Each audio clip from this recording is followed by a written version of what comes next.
back to the channel, and today a quick review for this book here. This is Gladiator by Philip Wylie. So this is a book I'm reading as part of Roger's Cheap Old Book Club, and this is the August pick. This is an interesting novel. It was written in 1930. It predates Superman, but it's effectively kind of like the first superhero novel.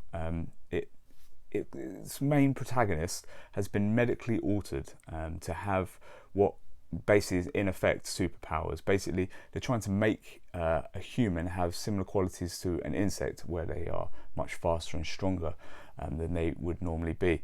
So our character, it's so much like Superman, and if you remember the early days of Superman, before he was flying around the world and fighting crazy enemies, especially if you remember that very old cartoon that they made, kind of like around the kind of post-war cartoon that they made of Superman.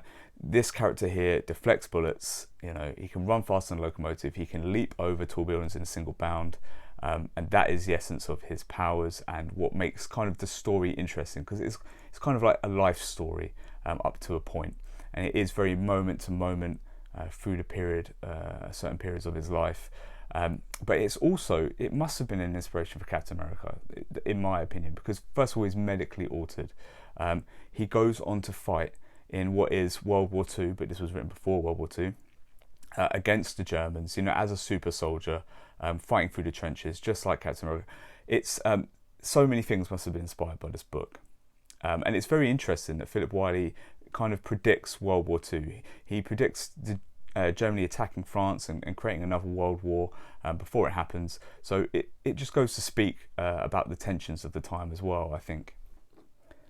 So I suppose in a way it is an early superhero book. It's like a science fiction book, and it's like an action story.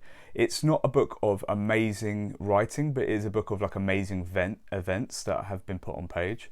It is quite entertaining. I'd actually give this a 3.4 out of 5.